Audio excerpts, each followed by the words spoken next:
আজ অনেকদিন পর আপনাদের ভাইজান মাংস আনছে, গরুর মাংস। আজকে শুক্রবার, তার জন্য রান্না করব। আর মাংসটা এখন আমি ভালো করে ধুয়ে পরিষ্কার করে নিয়েছি। মাংসের মধ্যে যে হাড্ডি আছে, তেলও আছে, মানে মাংসগুলো খুব ভালো, সিনার মাংস বলে। তো মাংসগুলো এখন মাখাবো। প্রথমে পেঁয়াজ কুচি দিয়ে দেবো, তারপরে এক এক করে বাটা মশলাগুলো দিয়ে দেবো। এখানে আদা বাটা আছে, রসুন বাটা, শুকনো মরিচ বাটা, সব রকমের বাটা মশলাই আছে, দিয়ে দেবো।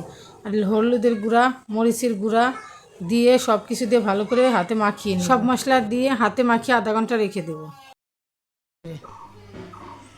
তেল দিয়ে দেবো।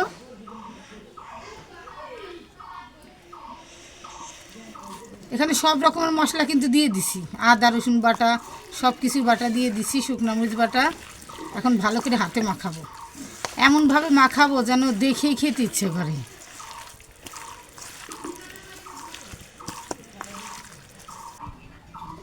আমার আধা ঘন্টা হয়ে গেছে, এই যে মাংসটা মাখা দিয়েছি। আর এদিকে যে কড়াই, তেল দিয়ে দেবো। মাংস মাখানোর সময় তো তেল দিছি। আমার তেল গরম হয়ে গেছে, তেজপাতা দিয়ে দেব। আর এখানে যে গরম মশলা, ডাটা, এলাচ, তারপরে এগুলো কি জানি কয়, নাকফুল।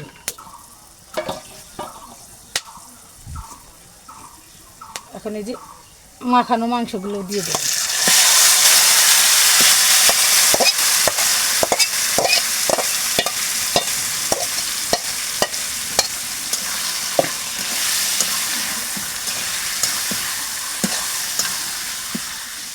মাংসতে কিন্তু আমি কোনো পানি দেব না। এই যে কষানো মাংসের মধ্যে যে এখন ডাইকে দেব, যতটুকু পানি উঠবে ততটুকু পানি দিয়ে আমি মাংসটা কষাবো। তোমার এখনো রান্না শেষ হয় নাই? না, রান্না শেষ হয় নাই। তুমি নামাজ পড়ে আসো, নামাজ পড়ে আসে এর মধ্যে আবার রান্না হয়ে যাবে। এই যে মাংস থেকে দেখেন কত সুন্দর তেল বেড়ে গেছে।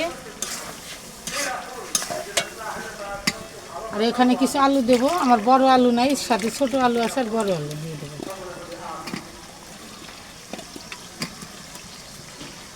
আমার মাংসটা কষানো হয়ে গেছে। এখন এই যে ঝোলের জন্য পানি দিয়ে দেবো।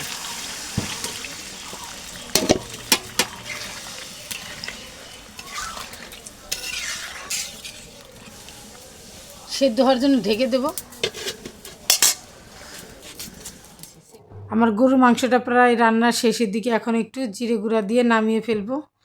আর আজকে আমার রান্নাটা কেমন হলো অবশ্যই জানাবেন। আর সবাই ভালো থাকবেন, সুস্থ থাকবেন। আল্লাহ হাফেজ।